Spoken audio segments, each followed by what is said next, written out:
I just found myself in a car accident where I shouldn't be alive, but I am. And I'm trying to come to grips with the fact that I'm still here, but I shouldn't be. I was doing a routine drive going between boroughs where I was coming back from Queens to Brooklyn. At the time, I'm recording this at 6 a.m. At the time of the accident, I believe it was about 4:20, something like that, 4:30.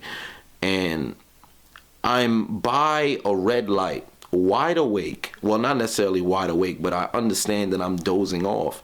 So I increase the volume of the music. I lower the window to where the wind is going to be hitting me in the face. And when the light turns green, I'm wide awake.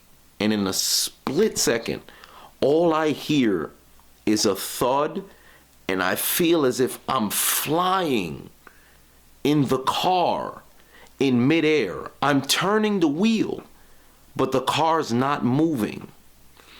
And I'm trying to come to grips with, this is where I die. In a split second, I felt as if my life flashed before my eyes. Now, I don't know if anybody's been in a situation where you felt as if death was imminent. But in that small moment, there was fear, but there was also peace.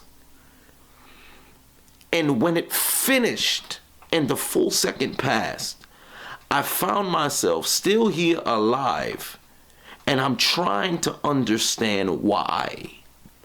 Because I hit 2 of the street poles that were there. I went through 2 of them, and I leave unscathed. And the only thing that happened to me was ripped jeans, and I'm not sure if you're able to see it, but a partial rip on my coat. And I'm trying to understand, why am I still here? This is what the car looked like.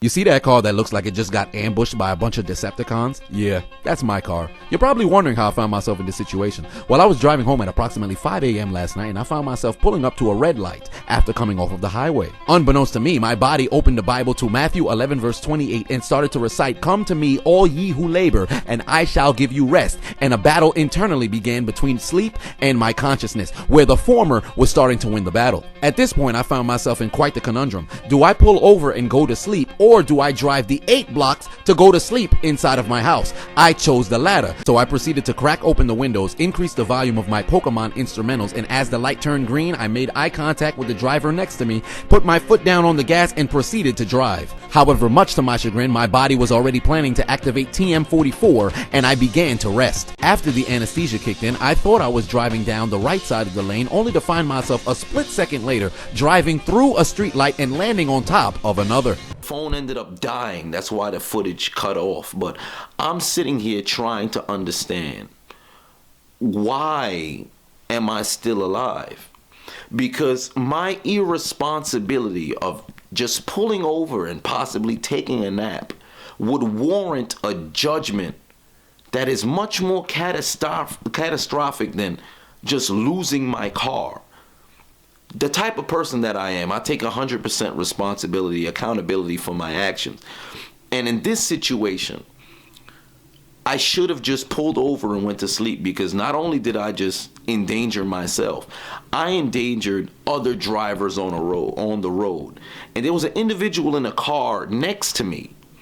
When the light turned green, we made eye contact. And then we drove. So now I'm sitting here trying to figure out what happened to him. Because I was in the furthest right lane, and when I came out of the car, I'm all the way on the left side by the sidewalk. So I'm trying to play the footage in my mind as to what transpired with my car. And why am I still alive? Because I shouldn't be. I'm caught in a huge conundrum, because I should be optimistic that I was able to escape with my life. But at the same time, I don't deserve, because of this mistake that could have cost somebody else their life, I don't deserve to be.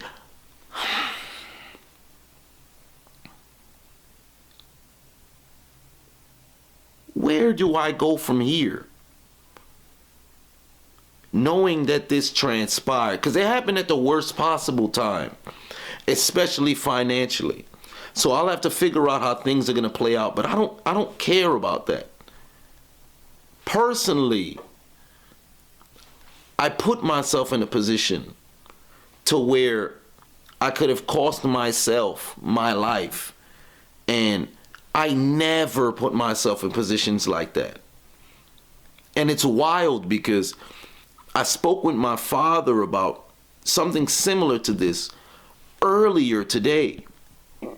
And to have this manifest and happen, how am I supposed to face him?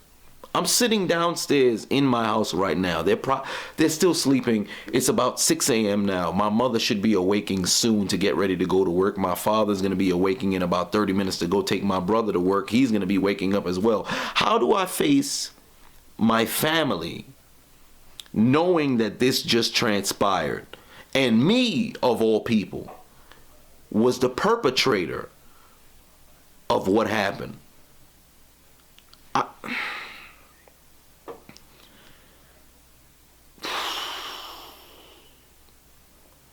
This is one of those situations where you gotta put life into perspective.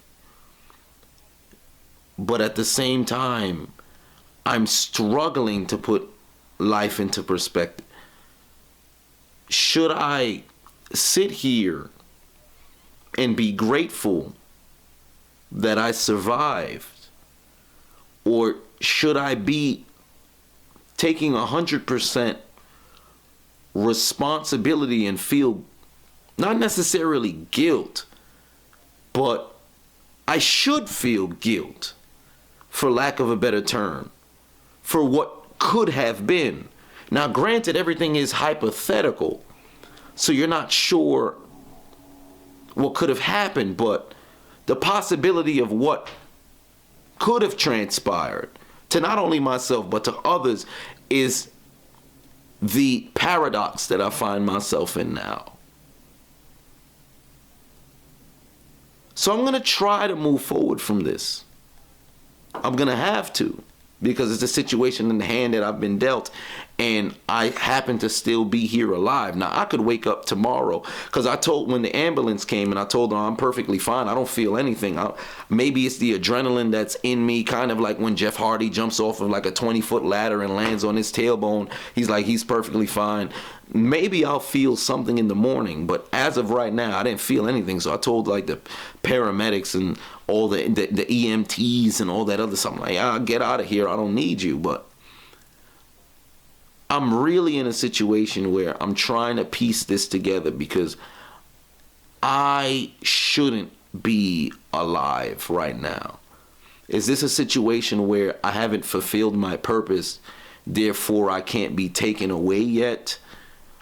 Is this a situation of circumstance, not necessarily circumstance, but coincidence, to where I guess the location of where I hit the pole was just enough to where it didn't affect me, at least my physical body, to where I was either going to end up paralyzed or fatal sort of injury to where I'm elevated to the upper room? Is it, something that's, what's another scenario outside of coincidence and fate? I can't even think of one off the top of my head right now, because I'm so dumbfounded. And I'm standing in the street speaking to the cops and speaking to all the other people. If you found yourself in this situation, what would you do? And I'm trying to articulate to them where I find myself here, because I have things that I have to do, and now I can't do them. And I should feel good that I was able to escape with my life, but I don't. And that's what's bothering me.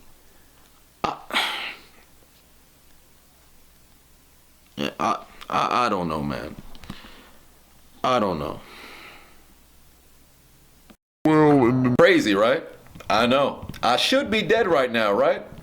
I know. It's as if I erased my name out of the death note. So the question I gotta ask myself now is, why am I not in the upper room? And where do I go from here? See, the funny thing about life is how unlinear it is. Because you can feel as if you're on a steady incline going up in your life. And just like that, life sends Dwayne "The Rock" Johnson to your house. He hits you with the rock bottom. Now your life is at rock bottom. And you gotta figure out how to start from the scratch and bring it back to where it once was. The best analogy I could give you is imagine playing a video game. And you learn how to play it effectively. You wake up one morning and the controls done switched on the game. You try to go to the options to figure out to change it back to what it used to be. However, your game done been glitched. You can't change it back. You got to rewire your brain to learn how to play the game. So you could allow the game to conquer you, or you could say, fuck it, I'm going to teach myself, get better at what the hand I've been dealt, and conquer that son of a bitch. I'd rather be the latter. So, like I said before, where do we go from here?